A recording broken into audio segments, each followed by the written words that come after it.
Hey everybody, and welcome to another episode of Two Crypto Noobs. My name is Amir. And my name is Zaina. And today we are going to go over one of the coins that we aped into last year during the bull run. And that particular coin is called XRP. But first, please make sure that you like as well as subscribe and share with friends and family so that they can be aware on whether or not this is even a good investment in the first place. We did research, but we didn't do as much research as we should have because everything was moving so fast.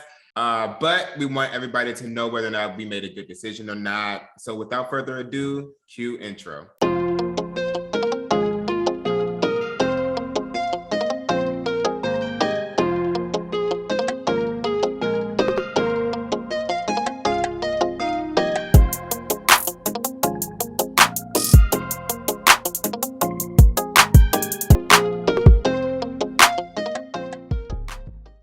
All right, guys, like we said before, we're going to talk about XRP and whether or not it was a good investment that we made as far as what we did last year when we aped into the bull run that we didn't know happened yet, but it was happening right before our eyes, like most new investors inside the cryptocurrency industry. So XRP was created by Ripple Labs, and the reason why they created this particular coin was in order for the big banking industries and different transaction companies to be able to transact internationally without having it take a long time and also having low transaction fees. So this is something that's extremely needed inside of the industry. There's a lot of different things that takes place when transacting across boundaries and different country lines. It can get pretty expensive, and it can also take up to a couple of days in order for that transaction to go through. So XRP was created to fix that particular problem. Now, let's talk about some of the good and bad things that XRP has to offer and whether or not it was a good investment for us to make. Okay, so as Amir stated, one of the highlights of XRP for me anyway is fast transaction speeds and the number of transactions per second that they can do, because it can mirror and scale up to the transactions per second of Visa. And we all know that Visa does tens of thousands of transactions per second. So that was the one thing that appealed to me. Also, how long they've been in the business. XRP has been around and launched in 2012, right? Yeah. So they have longevity in the blockchain industry, which is probably one of the reasons why they can be so successful in the space, because they had a lot of trial and error, right? And so I think that helps them be very stable within the cryptocurrency community and the cryptocurrency space. So those are the things that stuck out with me, and the number of customers they have. Yeah, they have some big name customers. You know, we're fans of big names because big names, right? Bucks. They work with American Express and as well as a lot of other huge banking industries. Right. Already do business with them. So that's also a good thing. Something that was very attractive to my eye as far as doing research on the coin, because I was never a XRP fan. I don't know why I was hating so much. Probably we were keeping in just because everybody was like, XRP.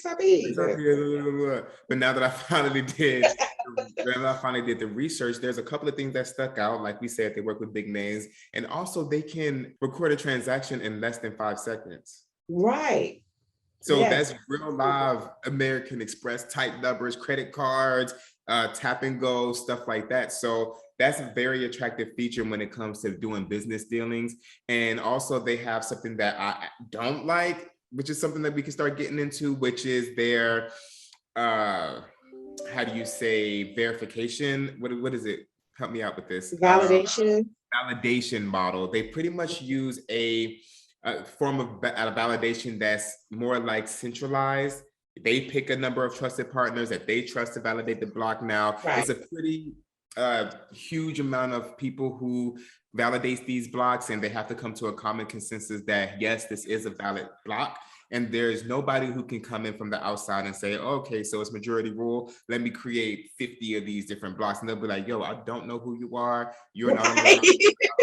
You're not on the list. So your opinion doesn't matter. Right. Hacker. So you have to have a name and information and everything that goes along with, that validator. So it's more of a centralized model in terms of you don't have, basically, who the person is that's validating, because you have to apply to be a validator, right? Right. But my thing about it is, which is kind of confusing to me, why them? Like, there's no rewards. You don't get any staking fees. You don't get no piece of the transaction. They're literally doing this for the heck of it. Like, what is the reason that these people are validating these blocks? What is the incentive for them? Don't know.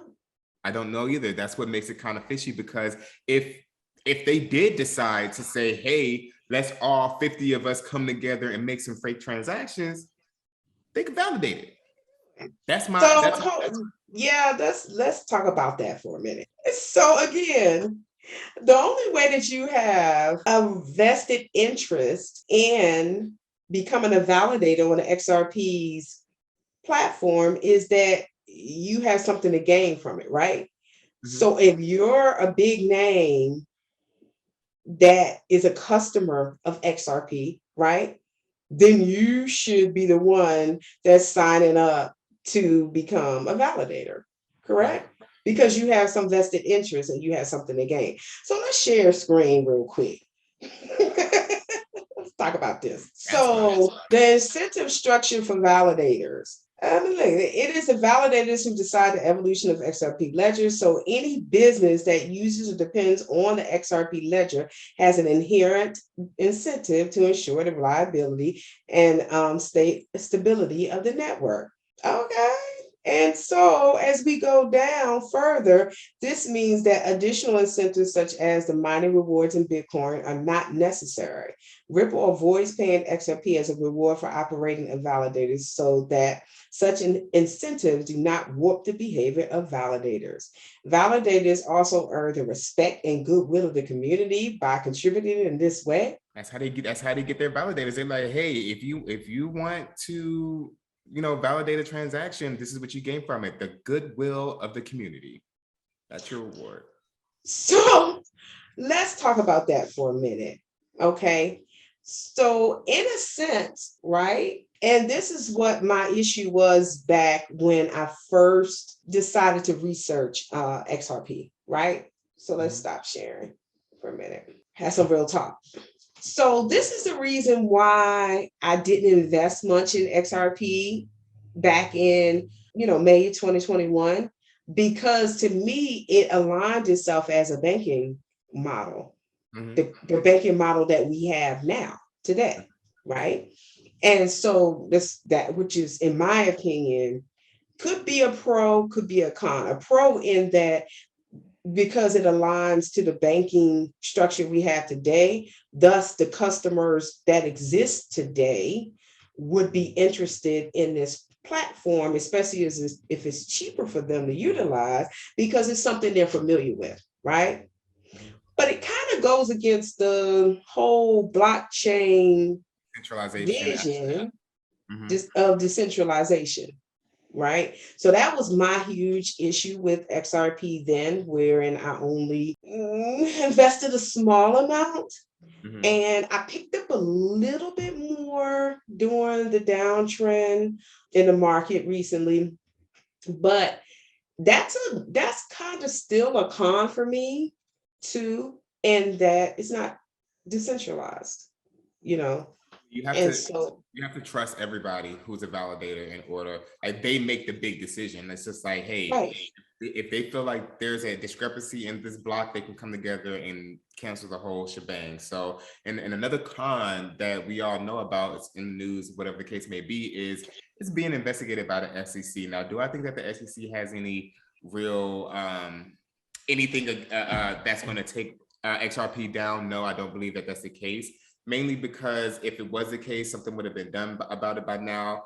And the reason why they're going after XRP is because they're saying it's kind of like a stock.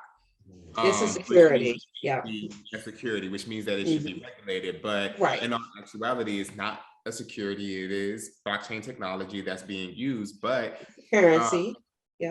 Which is a currency, but it's just the way that they're validating the blocks, which is what I think the SEC has a problem with. So more to come on that.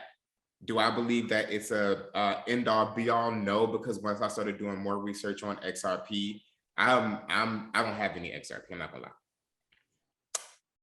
I do. Based upon my research, I really do like the technology. I really do like the people who are actually validating these blocks. When I was watching the video I was watching earlier, there was a lot of different companies that were familiar to me and that I already trust that's validating blocks within the network. So I would say that I would invest.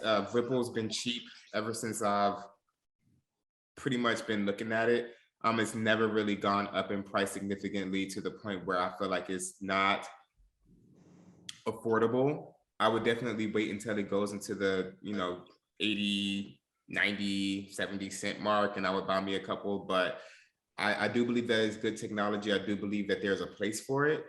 And if there wasn't a place for it, the SEC wouldn't be coming for its neck. So that's my understood.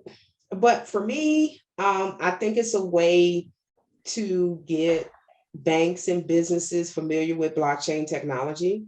So it's a catalyst to be used to get them familiar with the blockchain technology and kind of move them into maybe other products. For me, it wouldn't be something that I would invest heavy in right now.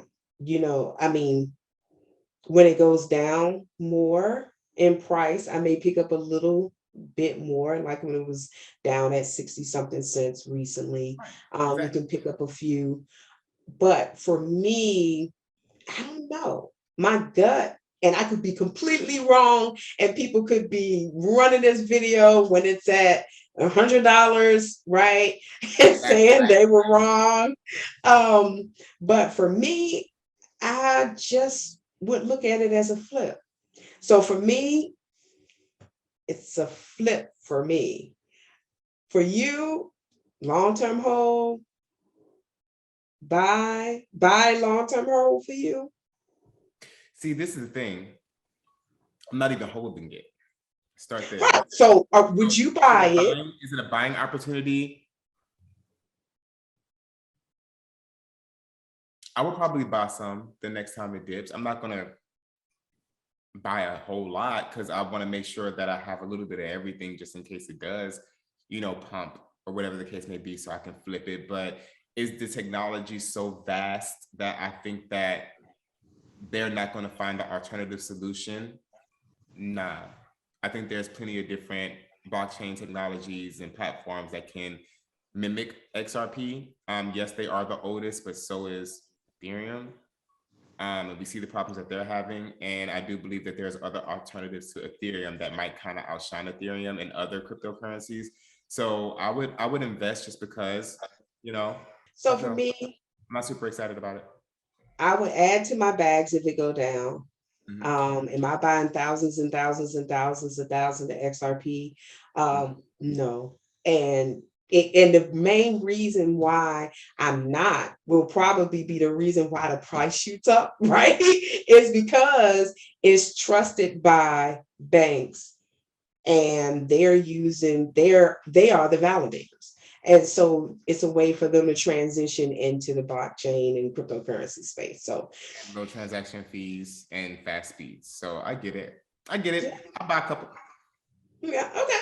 Then for me, if I have some now, and if I see the price goes up to where I'm comfortable at selling, I'll sell. Absolutely, definitely. Okay. All right, well, that's it, you guys. Please comment below. Let us know whether or not you have XRP. I do know a lot of people who religiously pays into it. Let us know whether or not you are planning on holding it, flipping it, dropping it. Just comment below. And if you haven't already, please make sure that you like as well as subscribe so that other people can see this type of content and make a wise decision on whether or not they should be in XRP. Thank you guys so much for joining us, and we hope you have a great rest of your day. Peace. Peace.